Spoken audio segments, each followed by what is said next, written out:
क्या आप जानते हैं बाइबल में एक ऐसी आज्ञा है जिसके साथ परमेश्वर ने प्रतिज्ञा भी दी है कि यदि तू इसका पालन करेगा तो तेरा भला होगा और तू बहुत दिन तक जीवित रहेगा।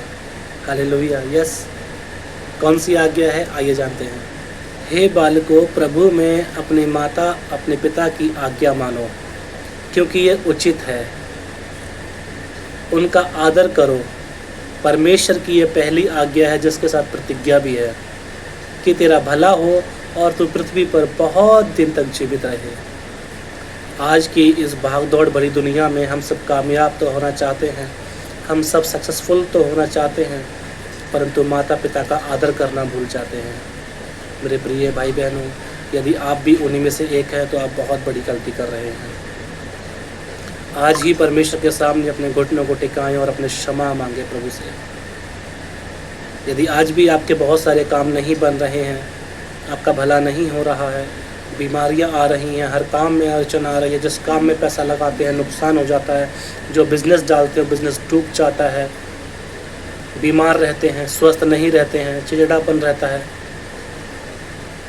जीवन में कठिनाइयाँ ख़त्म नहीं हो रही हैं, स्ट्रगल ख़त्म नहीं हो पा रहा है।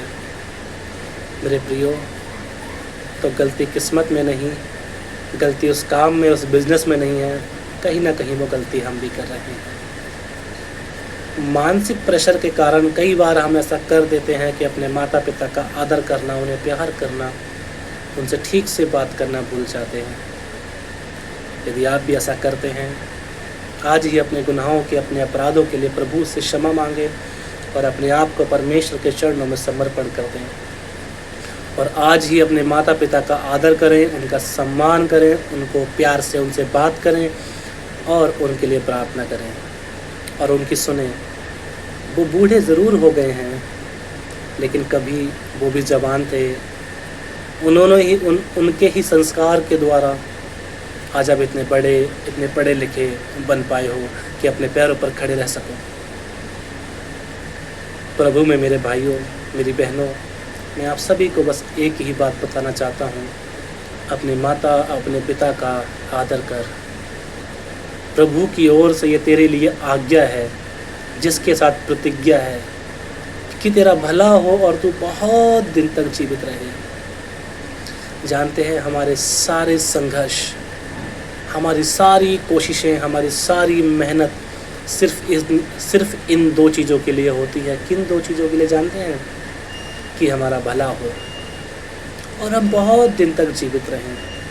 संसार की सारी दौलत इकट्ठा कर कर भी आप 1 मिनट का जीवन फालतू नहीं खरीद सकते, ये सत्य है।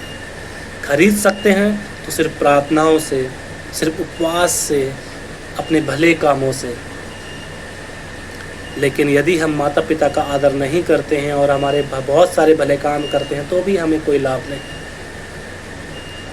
क्योंकि हमने अपने माता पिता को तो नाराज़ कर रखा है, उनका तो आदर करते ही नहीं हैं। परमेश्वर ऊपर से देखते होंगे कि देखो, ये भवन में गीत गा रहा है, प्रार्थना कर रहा है, बाइबल पढ़ रहा है, सिखा रहा है, सुना रहा है, लेकिन घर में इसका स्वभाव, इसका व्यवहार कैसा है? मेरे प्रियो, यदि आपका व्यवहार यदि ऐसा है तो उसको बदलें। जानते हैं, बाइबल में इस प्रकार से लिखा है कि लोग तुम्हारे भले कामों को देखकर तुम्हारे पिता की जो स्वर्ग में है बढ़ाई करें। हालेलुया। खुदा ने कहा कि तुम पृथ्वी के नमक हो। यदि नमक का स्वाद बिगड़ जाए तो फिर वह किस काम का?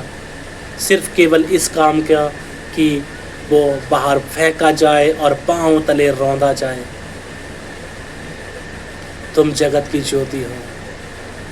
ज्योति अंधकार में चमकती है, हमें ज्योति के समान चमकना है। मेरे प्रियो, आज का वचन आप सबके लिए यही है कि आप सभी लोग इस वचन को मनन करें, प्रभु की ओर हाथ फैलाएं, घुटने टेकें, प्रार्थना करें, क्षमा मांगें और अपने माता पिता का आदर करें और अपने उन भले कामों को दिखाएं ताकि लोग देखकर कह सके, देखो ये प्रभु के लोग हैं, देखो ये प्रार्थना करने वाले लोग हैं। कितने सज्जन, कितने शरीफ, कितने ही नर्म लोग होते हैं प्रार्थना करने वाले। मसीही लोग सच में ऐसे होते हैं। यदि ये वचन यदि ये मेरी बातें आपके दिल को छू रही हों तो इस वचन को और लोगों के पास शेयर करें। क्या पता इस वचन को सुनकर किसका जीवन बदल जाए, कौन अपने माता पिता का आदर करने लगे, उन्हें प्यार से बात करने लगे। जानते हैं हमारे माता पिता बैठे होते हैं कि मेरा बेटा काम पर से आएगा और हमारे पास बैठेगा, 2 प्यार की बातें करेगा, क्योंकि वो आप में अपना बचपन देखते हैं। जैसे जैसे आप बड़े होते हैं, जिस एज में आप जाते हैं, जानते हैं आपके माता पिता अपने आप को फील करते हैं उसी एज में है कि देखो मेरा बेटा या मेरी बेटी बिल्कुल मेरी तरह है, बिल्कुल मेरी तरह हरकतें करती है। वो कितना खुश होते हैं, वो चाहते हैं कि आप उनके पास बैठो, उनसे बातें करो, क्योंकि बचपन में आप उनकी गोद में खेला करते थे ना। वो वही सोचते हैं बचपन चला गया, मेरा बेटा मेरी बेटी मुझसे दूर हो गए। उन्हें एहसास ना होने दे, महसूस ना होने दे कि आप बूढ़े हो गए हैं या आप किसी काम के नहीं रहे, कतई महसूस ना होने दे। उन्हें आज भी वही सम्मान, वही प्रेम दीजिए जो बचपन में आप दिया करते थे। मेरे प्रियो, इस वीडियो को ज़्यादा से ज़्यादा लोगों को पास शेयर करें ताकि ये वचन ज़्यादा से ज़्यादा लोगों तक पहुँचे। क्या पता कौन अपना जीवन बदल ले। प्रभु आपको इस वचन के द्वारा बहुत आज से आशीष दे। जय मसीह की। मैं आपका भाई अर्जुन मसीह। मिलूँगा नए वीडियो में नए टॉपिक के साथ।